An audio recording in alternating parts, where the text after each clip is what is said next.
Welcome to this week's, I don't know what these are called, but just talking about our beer that we're releasing. They're beer educational seminars. Beer educational seminars. That sounds super boring. It does. This week we're talking about the Gray's Lake Nessie with hazelnut coffee added to it. It is dark, malty, sweet, tastes like coffee. If you like coffee, if you like hazelnut, you're going to love this one. So let's talk about it. So normally we would crack one of these and pour it out into a pint glass, which Josh will do here.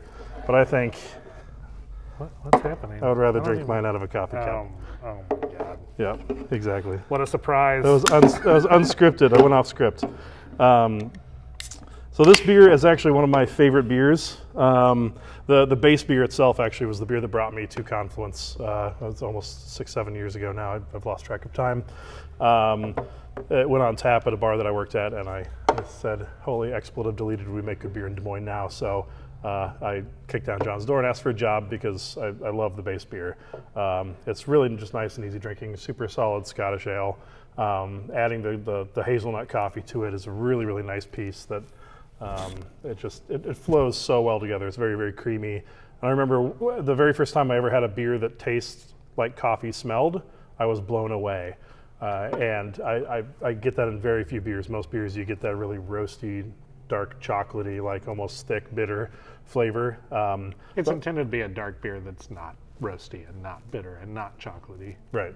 Yeah, it's definitely just sweet. And coffee, it tastes as coffee smells. And that's just, it makes my day. So. Talk about the process, Josh? Yeah, so we pair with Freidrichs to make this beer. We like pairing, obviously, with local businesses. And my parents drank Freidrichs, like all while I was growing up. So it was kind of fun to be able to pair with them. And Gary and Sammy Meyer came in to taste the beer and kind of give us some feedback. I knew we wanted to do hazelnut coffee.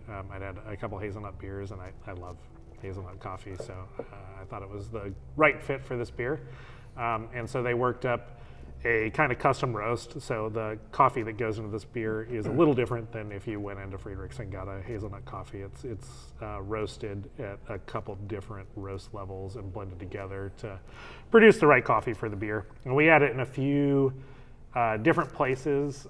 Some places increase the aromatics, some places increase the flavor. So we're just trying to pop both of those, and I love the way that this coffee beer smells. Like the aromatics on this are always so good.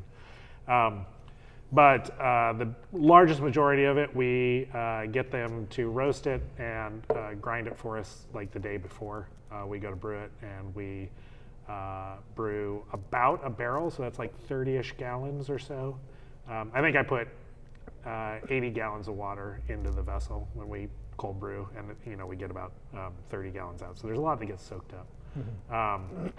But it's a barrel, maybe a little bit more, that goes into the beer the day that we transfer it over from the fermenter to the bright tanks where we carb and condition the beer and go to package it.